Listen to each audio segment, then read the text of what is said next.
Est-ce que je suis réellement ce genre de fille qui va casser les bonbons à son fiancé à minuit avant qu'il ne parte en déplacement pour lui dire arrête-toi dans ma bibliothèque, choisis-moi 12 livres s'il te plaît, j'en ai besoin pour un challenge? Carrément, ouais.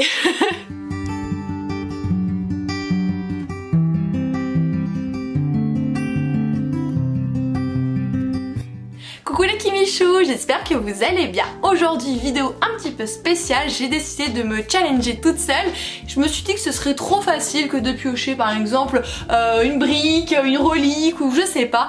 Donc je me suis dit, écoute mon chéri, bidou, viens voir là, j'ai besoin de toi. Et il m'a sélectionné du coup 12 livres qui sont rangés. Parce que je veux pas les voir, parce que je ne veux pas me spoiler, je vais découvrir avec vous, ils sont rangés là-dedans, hein, je ne fais la pub à aucun magasin. Voilà, donc je vais les espacer dans l'année, donc si malheureusement je n'arrive pas à en lire un dans le mois et que j'en lis deux dans le mois suivant, c'est pas grave. L'objectif c'est que j'arrive à les lire durant l'année. Donc est-ce qu'il m'a pris, je sais pas, des trucs que j'ai très envie en ce moment, des trucs que j'ai acheté depuis belle lurette et que du coup je vais être contente de sortir, ça va être le grand mystère. Donc je suis super heureuse de faire ce petit challenge à moi-même, ça me fait super plaisir.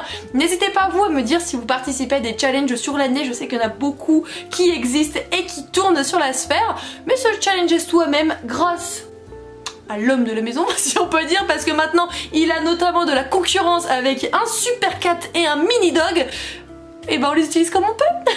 Oui, et ben moi je vous dis, l'hiver, les éclairages et tout, ça rend pas justice, hein. Je suis blanche comme un cachet, mais c'est toute l'année de base, mais là c'est pire que tout. J'ai le premier livre là du coup dans mes mains. Qu'est-ce qu'il a choisi? Il a choisi un Victor Dixon. Il s'agit du coup de Animal, le premier tome, La malédiction de Boucle d'Or. J'ai plusieurs Victor Dixon dans ma pile à lire et je vous avoue que j'avais oublié que j'avais celui-ci. Je savais que j'ai Cogito, je savais aussi que j'ai Vampiria le dernier, mais je savais plus que j'avais Animal. Donc moi en fait ce qui m'a beaucoup intriguée, outre le fait qu'il s'agisse de Victor Dixon, c'est surtout le fait que c'est une réécriture du conte de Boucle d'Or. Et tout ce qui est réécriture de conte, oh maman c'est trop bien. Bon, faut que ce soit bien fait, bien entendu, je vous l'accorde. Mais il n'empêche que c'est le genre de lecture que j'aime tout particulièrement, donc je suis trop contente qu'il ait pioché celui-ci. Je lui ai demandé s'il a fait des trucs tordus, j'ai dit t'as cherché les plus gros livres que j'ai dans la bibliothèque. Il m'a regardé, il a fait je suis cru que j'allais le tuer. Next me. Non, je vais éviter de chanter. Ah, il est pas trop gros. C'est éphémère ou... Oui c'est ça, c'est éphémère. Eh, pas trop mal la fille. Éphémère, donc le dernier jardin de Lorraine de Stefano. C'est publié aux éditions Castlemore. Lui, je l'ai acheté parce que de tête il valait le coup quand j'ai acheté dans la boutique de la personne et il m'intriguait assez, mais c'est tout ce que j'en sais. C'est pas grand chose, on va peut-être regarder du coup le résumé, le cucu du livre pour qu'on puisse étoffer un petit peu notre savoir sur ce livre. Ok, ça a l'air grave bien. Du coup on vit dans un monde où la science a tellement amélioré le truc qu'il n'y a plus de maladies, il n'y a plus de tout ça, enfin vraiment on vit dans un monde entre guillemets idyllique, sauf que à chaque fois qu'on va perturber la science, la nature, l'écosystème, et bien il y aura des répercussions. Et cette répercussion fait que les êtres humains n'arrivent pas à vivre au-delà de 25 ans. Donc du coup toutes les femmes sont utilisées et réquisitionnées comme des choses en fait, et elles doivent avoir plein de maris, faire plein de bébés, etc. etc. C'est génial. Et du coup on va suivre une protagoniste féminine qui a 16 ans et on va voir comment elle va s'en sortir, et surtout elle veut essayer de fuir ses parents et ses sœurs qui sont mariées avec X maris et voir comment elle peut échapper à tout ça. Ça a l'air vraiment bien. Je crois que c'est une saga. Je suis même sûre que c'est une saga. Par contre je sais plus le nombre de tomes. Et là c'est une vieille édition que j'ai. Mais j'aimais bien la couve. Donc du coup je me suis dit yes, why not. 2011. Donc oui, elle a 9 ans. Mais je suis trop contente. Il a choisi des trucs que spontanément j'aurais pas pioché. Mais s'ils sont là c'est qu'ils m'ont dit tôt ou tard j'avais envie de les lire. Et vous voyez, rien qu'à d'avoir relu le résumé, je suis là genre oh il a l'air trop bien. Ensuite... Ah. Oh la vache. On a une brique. Je crois que c'est une brique. Je l'ai déjà lu. Je l'ai déjà lu. C'est du coup Les héritiers de Nadar Alba, le premier tome de Thierry Dounescaretto. Voilà, parce que j'ai toujours peur de dire mal son nom. Et c'est un roman auto-édité que j'ai absolument adoré. Voilà, donc malheureusement je l'ai déjà lu, par contre il est sur la mythologie grecque entre autres, donc si ça vous intéresse foncez. Donc ce que je vais faire c'est que je vais vous fixer et que je vais piocher un livre au pif derrière moi. J'en ai un. Qu'est-ce que c'est? et bah ce sera Giovanna qui va le remplacer du coup. De Nadia Coste, c'est publié aux éditions Naos, je l'ai acheté cet été, notamment je crois à la librairie de Bordeaux, la magnifique librairie Mola, et ça avait l'air trop bien, je ne connaissais absolument pas les éditions Naos, je sais que c'est un roman de fantasy, donc encore une fois on va se pencher sur le résumé pour savoir ce qu'il en est. On va donc suivre Giovanna qui est une fédéline. Elle abrite en elle l'âme d'une déesse qui n'a pas réussi finalement à se réincarner et elles vivent très bien comme ça l'une et l'autre, c'est leur petit secret. Sauf qu'un jour, il y a une énorme nuée d'insectes qui arrivent, qui plongent tout dans le noir et dans le chaos et du coup Giovanna avec la déesse vont essayer de tout faire pour ramener l'astre du soleil. Tout simplement, ça me fait penser...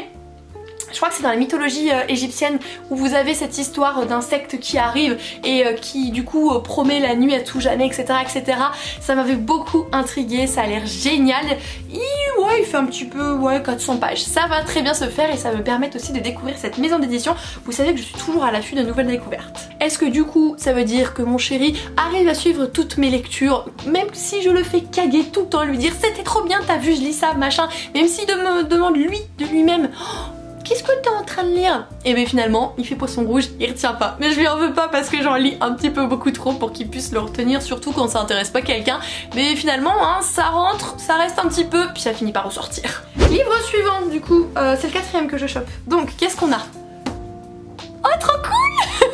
Je viens de l'acheter, c'est le premier tome de Winter House Hotel, c'est signé Ben Gunterson et Chloé Bristol aux illustrations et c'est publié chez Albin Michel dans la collection Wiz. C'est l'histoire d'une jeune demoiselle qui malheureusement n'a pas d'autre choix que de partir au Winter House Hotel parce que sa tante et son oncle vont en vacances, quelque chose comme ça. Et bien sûr dans cet hôtel il se passe des choses très bizarres, des choses magiques, etc. etc. Ça avait l'air trop bien. J'ai craqué vraiment il y a pas longtemps, je vous en ai parlé dans ma vidéo de wishlist de Noël et j'avais pas résisté, j'ai pas pu attendre le Père Noël, il était devant moi, on s'est fait un tête-à-tête et puis bah j'ai craqué, hein. C'est comme quand on vous donne un verre de vin et que vous le buvez, bah voilà vous avez craqué. J'ai fait exactement pareil avec ce livre et non, évitez de comparer les romans avec des verres de vin, ça ira mieux. Livre suivant, ah je suis trop contente, je suis pas dans le sac. Mon dieu, mais comment il a mis ça? J'en ai un. Oh il a une couverture un peu en soft touch. Ok, il m'a pris le tome 1, donc je vais remédier à ça tout de suite. Ne bougez pas, c'est moi qui ai bougé. Bah, je vois pas le tome 2, je pense qu'il l'a pris du coup parce que je l'ai pas bougé de ma bibliothèque. On va voir ce que ça va donner, hein. Si jamais je trouve pas le tome 2, bah je repiocherai.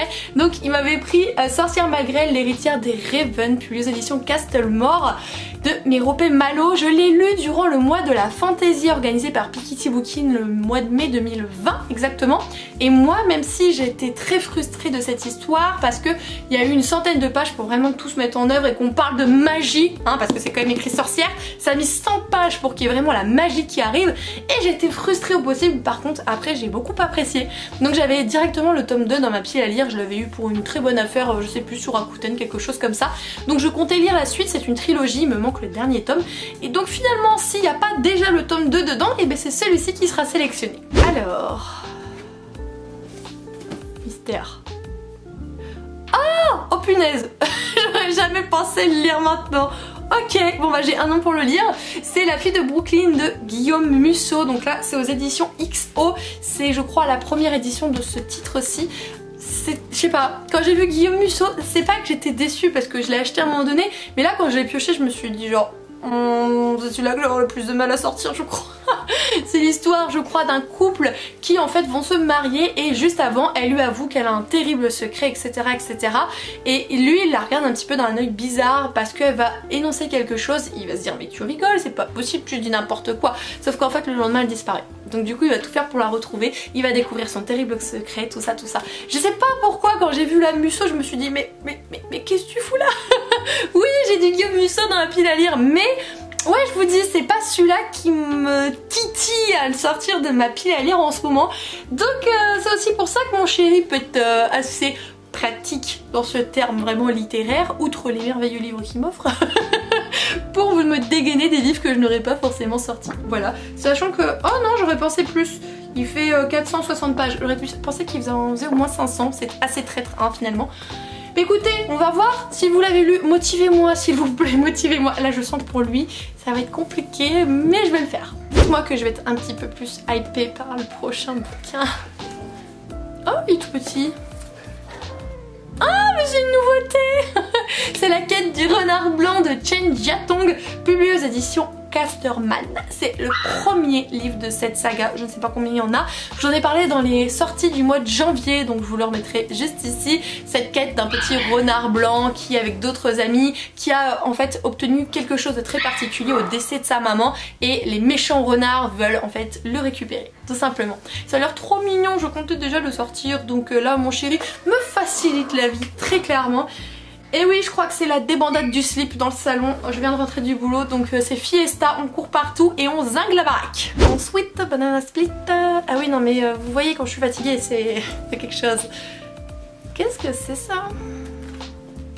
Ah il m'a sorti le premier tome des Faucons de Ravera de Melissa Caruso, publié aux éditions Big Bang, du moins édition bras jaune, collection Big Bang.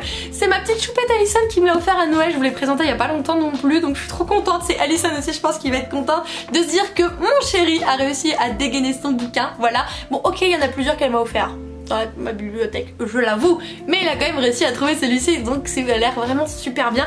Je vais vous avouer que j'ai pas trop envie de lire les résumés. Je sais que c'est un univers de fantasy qui a l'air terriblement bien, qui a des retours et des échos absolument incroyables, donc j'ai envie de plonger dedans juste comme ça, donc je suis vraiment désolée si je ne le résume pas celui-ci, parce que je pense qu'en fait il va sortir assez vite de cette pile, c'est pour ça que je veux pas du tout avoir le résumé en tête. Alors, depuis il nous en restait des masses. Il a pris un livre en toc-toc. Et je suis pas intelligente, j'ai même pas regardé ce qui manquait en haut, j'aurais pu gauler. Qu'est-ce que c'est?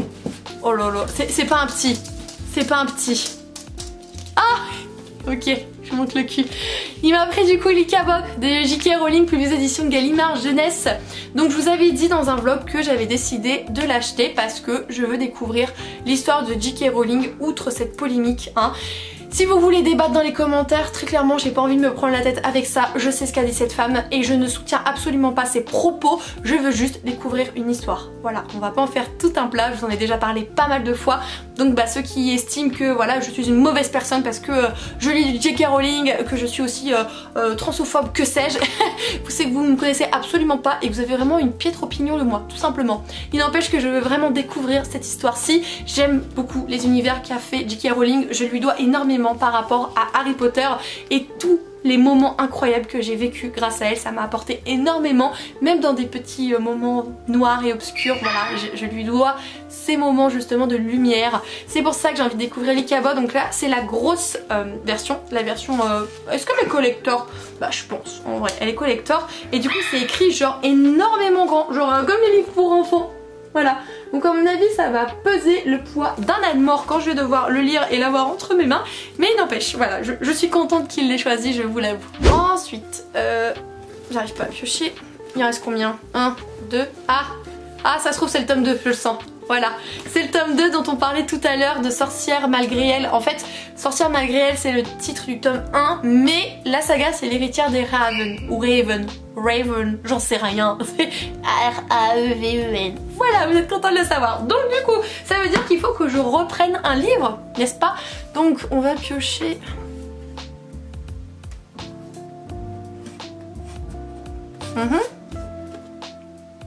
Ok, il s'agit du coup de Dividing Eden de Joël Charbonneau, publié aux éditions Milan. Je sais plus trop de quoi ça parle. On va regarder ça. Dans cette histoire, on va donc suivre deux jumeaux qui sont extrêmement proches l'un de l'autre. Sauf que malheureusement, il n'y a qu'un seul d'entre eux qui régnera sur l'Éden. Donc du coup vous avez le conseil des anciens qui organisent des choses, qui ont leurs petits favoris et qui font tout plein de choses horribles pour essayer de faire en sorte que le leur gagne, voilà tout simplement. Donc malheureusement le frère et la sœur vont devenir ennemis. Donc comment est-ce que ça va se passer entre eux? Et puis apparemment celui-là qui gagnerait donc irait à l'Éden, s'occuperait de l'Éden, et l'autre irait à l'opposé. Donc je pense que ça doit être l'équivalent voilà, de l'enfer, de toutes ces choses un petit peu obscures et noires, hein, synonyme on adore. Mais c'est pas grave, je sais pas, je sais qu'il m'avait un petit peu titillé, mais je crois qu'il n'y avait pas des retours folichons, mais c'est pas grave. C'est mon petit challenge, il est là, il faudra que je le sorte. Je vous avoue que je savais pas, attention je triche pas, je savais pas de tête ce qu'il y avait par là. Et en fait je l'ai pioché dans ce rang là. Et quand je me suis retournée je me suis dit oh Wishkong, oh Finaïla, je fais mince pourquoi je l'ai pas pioché. Oui, il y a des livres qui me tentent plus que d'autres, c'est humain. Celui-ci, je ne l'avais plus spécialement en tête, très clairement. Mais bon, c'est fait aussi pour ça, ce challenge. Il doit plus nous en rester des masses. Deux. Pas très gros. Et finalement, il m'a pas pris de grosse briquette, hein. Oh, je l'ai déjà lu! Punaise, il déconne! C'est L'arrachement de Judith Bouilloc, publié aux éditions Hachette, que j'ai adoré. Je l'ai pas mis dans mon top 10 de cette année 2020, mais ça a été une lecture que j'ai vraiment beaucoup appréciée et qui m'a fait énormément penser à la saga de la passe miroir de Christelle Dabos, ce qui est normal puisque l'autrice ne s'en cache pas, elle s'est inspirée de l'univers de Christelle pour pouvoir créer le sien. Voilà, et j'ai particulièrement aimé, mais du coup, ça ne va pas. Voilà, donc... Est-ce que j'ai été contorsionniste dans une autre vie, moi? Qu'est-ce que c'est que cette chose? J'arrive pas à le choper. On va en prendre un autre. Oh, je suis en train de vous prendre une briquette. C'est quoi? Ah d'accord. J'ai réussi à prendre Hunger Games l'intégrale, ok, de Suzanne Collins, publié aux éditions Pocket Jeunesse. Alors m'en voulez pas, mais ce n'est pas l'intégrale que je vais me challenger, hein. C'est le tome 1.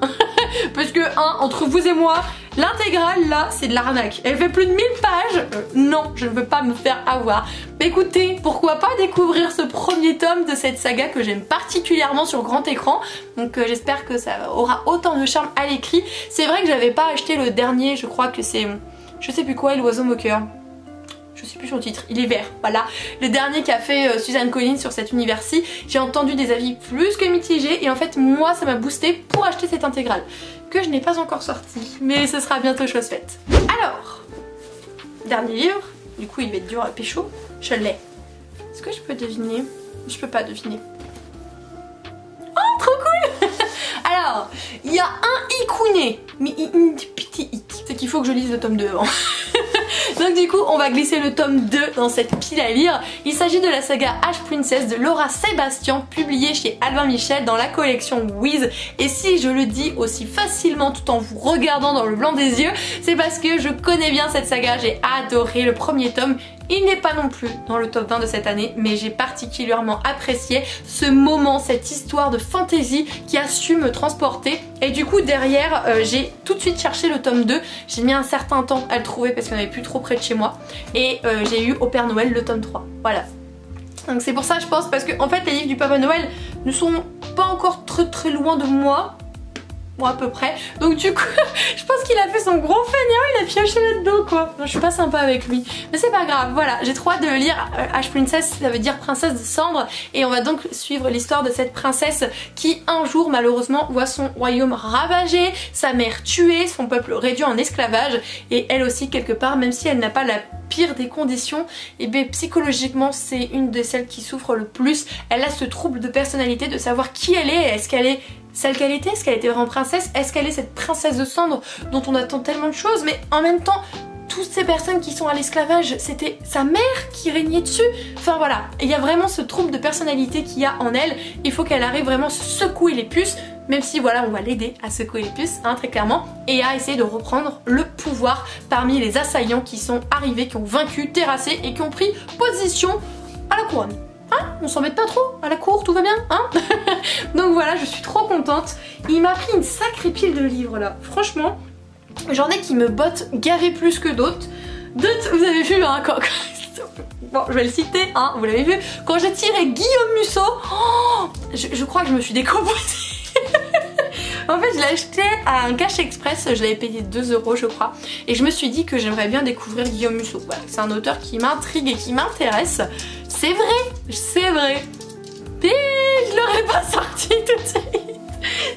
C'est pas grave, c'est très bien comme ça. N'hésitez pas à me dire du coup si vous avez lu quelques-uns de ces livres, sait-on jamais. Là quand je tourne cette vidéo on est le 11 janvier, donc il faut que je m'active pour pouvoir en lire un dans ce mois-ci, parmi toutes les autres lectures que je me suis programmée aussi qui ont l'air terriblement bien. Voilà, j'aimerais bien avoir vos avis, dites-moi voilà si vous participez à ce genre de challenge ou pas.